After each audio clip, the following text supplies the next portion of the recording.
আপনার আমার বাড়ি যদি আসে বাজান মেহমান পাইয়া দেয় বাজান চাদর, আর তো মনে করে হাইরে আমার কদর, পাইয়া দেয় বিদেশি চাদর, আর তো মনে করে হাইরে আমার কদর। এরপরে আনে বাজান খানা, একটাও তো ডাক না ছাড়া না, খাবারের পরে দেয় বাজান দই, খায়া তো বাজান হইসই, তারপরে দেয় পেপসি কোকো কোলা, খায়া তো মনের মধ্যে বাজান দেয় দোলা, তারপরে খায় বাজান পান, খায়া তো আছে মনের মধ্যে গুনগুননি গান, তারপরে খাই এক খাবলা হাকিমপুরি জর্দা, শরীর তার গামিয়ে যায়, বুঝায় আমি বড় মহব্দা।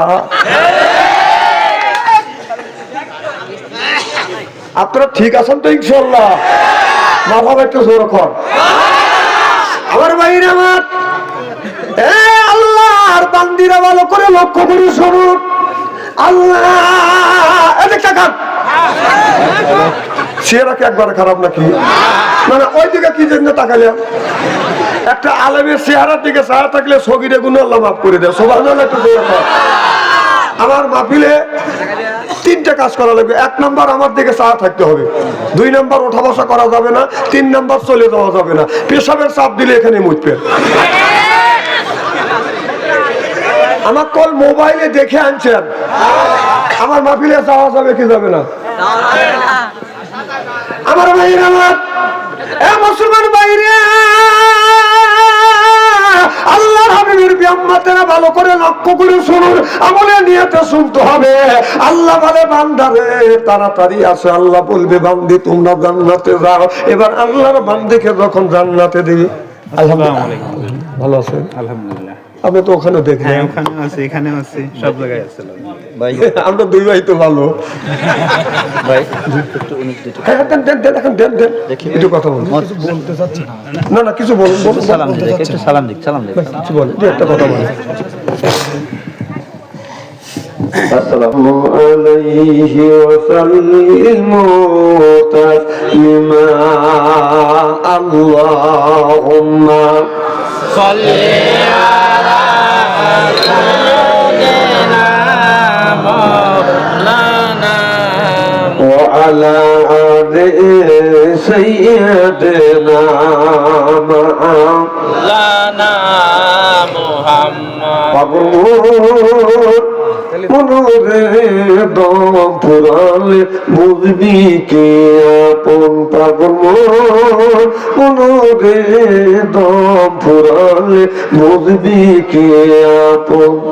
যাকে তুমি ভাবো আপন সেই তোমায় পরাবে কাপড়, নিয়ে যাবে অন্ধ ঘরেতে।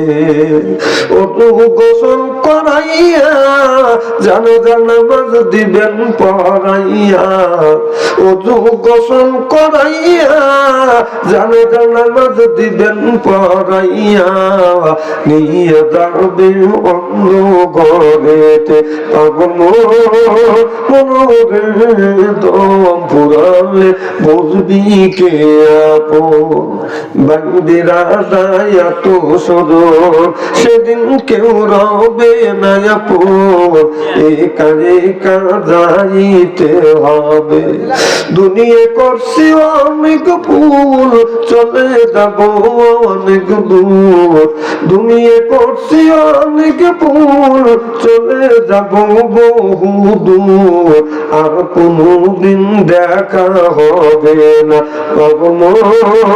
মনোরে দম পুরালে বুঝবি কে আপন। লা ইলাহা ইল্লাল্লাহ, লা ইলাহা ইল্লাল্লাহ, লা ইলাহা ইল্লাল্লাহ।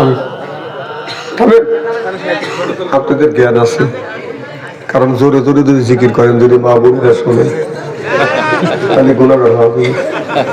এতগুলি মানুষ যেভাবে লা ইলাহা ইল্লাল্লাহ জিকির করছে, আমাদের সাদাতপুর শহরে 3 জন মহিলা ধরে জর্গা করে। জিকির করা কিন্তু খরচ।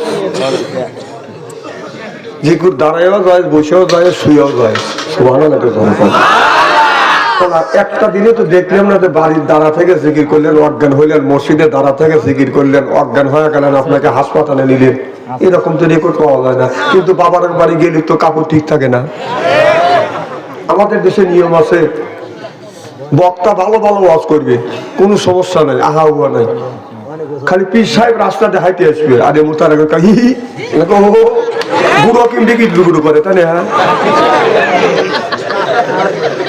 জিকির করো লা ইলাহা ইল্লাল্লাহ, লা ইলাহা ইল্লাল্লাহ, লা ইলাহা ইল্লাল্লাহ, লা ইলাহা ইল্লাল্লাহ মুহাম্মাদুর রাসূলুল্লাহ সাল্লাল্লাহু আলাইহি ওয়াসাল্লাম। মসজিদের উন্নতি করতে আজকের এই তাফসীর মাহফিলের সম্মানিত সভাপতি সাহেব, আজকের এই জলসা প্রধান অতিথি, বিশেষ অতিথি সহ সর্বকালের সর্বযুগের তীর্থচন্দ্রেরা, হযরত উলামায়ে কেরাম, যাদের দ্বারা ইসলাম প্রতিষ্ঠিত হয়েছে, এখনো আছে, ভবিষ্যতেও থাকবে, আলেম সহ দিনদার পরহেজগার আল্লাহ ভাইরা পর্দার অন্তর আড়ালে মাহফিল শুনবার জন্য পর্দা করে বসে আছেন। আমার পর্দার ইসে মাথার মুকুট মা ও বোনেরা, আমার ছোট্ট চেনহের ছোট্ট ভাইয়েরা, সব বসে চেনহের সব বসে বন্ধু, আমার মুরুদুল আবাদিরা, সকলের উপরে রইল আমার আন্তরিক অভিনন্দন। সর্বপ্রথম সেই মহান আল্লাহ তাআলার লক্ষ কোটি শুকর এবং প্রশংসিত, যিনি আপনাকে আমাকে মনোনীত করে তাফসীরুল কোরআন মাহফিলের মধ্যে আসা এবং বসার সুযোগ করে দিয়েছেন। তাতে আপনারা খুশি না বেদা? সমস্যার উচ্চ কণ্ঠে বলুন আলহামদুলিল্লাহ। মানবতা মুক্তিদূত আখিরি নবী এমন একজন নবীর উম্মত করে পাঠাইছে। এই নবী উম্মতের ব্যাপারে হা বলে হালাল হতো, না বলে হারাম হতো, পাপ ফেললে আরশে আজিমে যাইতো। সুবহানাল্লাহ। সেই নবীর দল করার জন্য কারা কারা রাজে দুই হাত টান করে দেখান তো দেখে। নারে তাকবীর, নারায়ে তাকবীর। আল কোরআনের আলো, আল হাদিসের আলো, নারে তাকবীর। দুনিয়ায় যতগুলি নেতা আছে, প্রত্যেকটা নেতার কর্মীরা তার নেতাকে জানাই ওয়েলকাম, স্বাগতম, শুভেচ্ছা। আমরা বাংলার জমিন থেকে, সাজাদপুর থানা প্রান্তর থেকে নবীর প্রতি জানাতে চাই লক্ষ কোটি দরুদ ও সালাম। সকলেই পড়ুন সাল্লাল্লাহু আলাইহি ওয়াসাল্লাম। সর্বপ্রথম জানতে চাই আমার ভাইয়ের, আপনারা সকলে ভালো আছেন?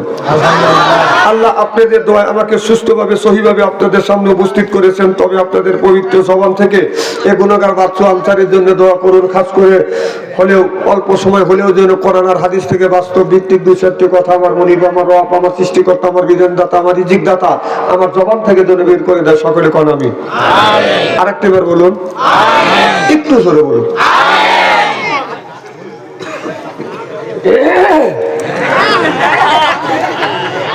আপনাদের কাছ থেকে দোয়া নিয়ে আপনার সার্বিক আর মঙ্গল কামনা করে আলোচনা শুরু করছি ইনশাআল্লাহ। এটা বেহেশতের বাগান কোরআনের মাহফিল। এখানে সব মানুষ আসতে পারবে না, কারণ নসিব থাকতে হবে। যদি থাকে নসিবে আপনি ক্লিয়ার। আর যদি নসিবে থাকে ওই ব্যক্তি মসজিদে যাবে। আল্লাহ যাকে মনোনীত করবে তিনি তিনার মনোনয়ন দিয়ে কোরআনের মাহফিলের মধ্যে আসার সুযোগ করে দিবে। সুবহানাল্লাহ। আল্লাহর এক বিন্দু রহমত যদি হরিণের উপরে পড়ে, বেগুনে কস্তুরী হয়, হাতের উপরে বলে গজমতি হয়, জিনুকের মধ্যে বলে মুক্ত হয়, এক বিন্দু রহমত যদি আল্লাহর কোন বান্দার উপরে পড়ে, ওই বান্দা আল্লাহ বলি হয়। আবার সন্তুষ্টমূলক হয় নাই। আল্লাহ বললেন ইজা কুরিয়াল কোরআন ফাসতামিউ লাহু ওয়ানসিতু লাআল্লাকুম তুরহামুন। যে জায়গা যে অবস্থায় আল্লাহর কোরআনের কথা আলোচনা হয়, সেই জায়গা আল্লাহর রহমত আর বরকত পরিপূর্ণ বর্ষিত হয়। আল্লাহ বলে লাআল্লাকুম তুরহামুন।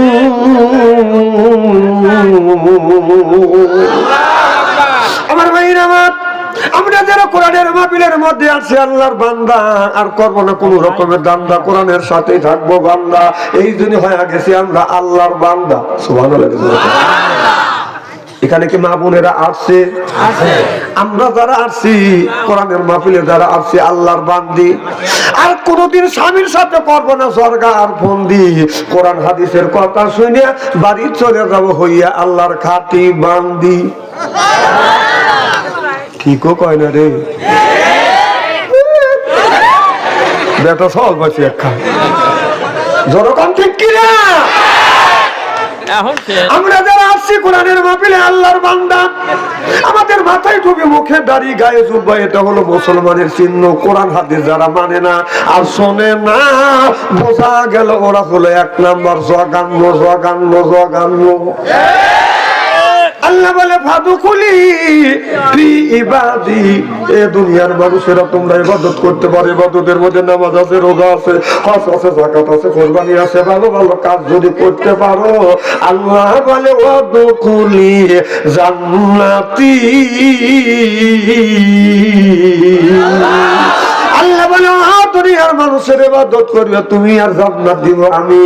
মানুষ যখন জান্নাতে যাবে একা একা জান্নাতে যাবে না, আল্লাহ জোড়ায় জোড়ায় বাদান জান্নাতে দিবে, জোড়া ছাড়া জান্নাতে দিবে না। ও বাদান আল্লাহ জোড়ায় জোড়ায় যখন জান্নাতে দিবে, বান্দাকে যখন বলে বান্দারে তুমি ইবাদত করছো, তুমি আমার জান্নাতে যাও।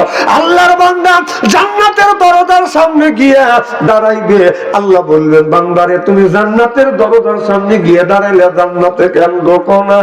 এবার বান্দা দেখে বলবে আল্লাহ আমার অর্ধঙ্গিনী আমার বিবি কই? যে বিবি আমাকে রান্না বাড়া করে খাওয়াইছে, যেই বিবি আমাকে গোসলের পানি দিছে, যে বিবি আমার কাপড় চোপড় পরিষ্কার করে দিছে, এই কাপড় চোপড় পরিয়ে আমি মসজিদে যা তোমার ইবাদত করছি, যেই বিবি আমার মাথা সরিষার তেল মালিশ করে দিছে, অসুখ হইলে জলপটি করছে, আল্লাহ রান্না বাড়া করে খাওয়াইছে, আমার সুখ দুঃখের সাথী হইছে, আল্লাহ আমার বিবিকে জান্নাত না দিলে আমি তোমার বেহেশতে যাব না।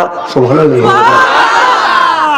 মা বোনেরা, স্বামীর সাথে তো ঝগড়া করো, দেখো কি তোমার স্বামী। মা বোনের কাছে হুজুর আমার ভাইরা, একটা কথা বলি, আমার কথা ওভারটেক করলে মানুষ আপনাকে খারাপ বলবে, একটু নিচে নেমে বলবো সেটা। আচ্ছা, এই যে দান যখন ফ্যান দিয়ে উড়োয়, ভালো দান পরে হলো সামনে, আর চিটিয়া যেগুলো আগাইলে কোথায় পড়ে, সেগুলো মানুষের চোখে যায়। আরো কি নিচে নামা লাগবে?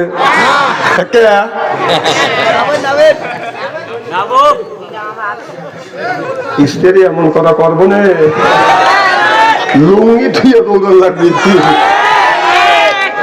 অবস্থা করবে। কি জানি বলতেছিলাম, আল্লাহ বলবে বান্দা বলবে আল্লাহ রে আমার বউ দাও, আমার বউকে যদি না দাও আমি তোমার জান্নাতে যাব না। আল্লাহ বলবে ফেরেশতা তাড়াতাড়ি যা, আমার বান্দার বিবি কই? এবার বান্দার বিবিটাকে বাদাম নিয়ে আসবে। এবার বান্দা তখন কি করবে? কেনি আঙ্গুল বিবির কেনি আঙ্গুল ধরবে, আর বিবু স্বামীর কেনি আঙ্গুল ধরিয়ে দুইজন আনন্দের সাথে আল্লাহর একই জান্নাতে অবস্থান করিবে। আমার ভাইরা আদর করে করে যখন বান্দাকে আল্লাহর জান্নাতে নিয়ে যাবে,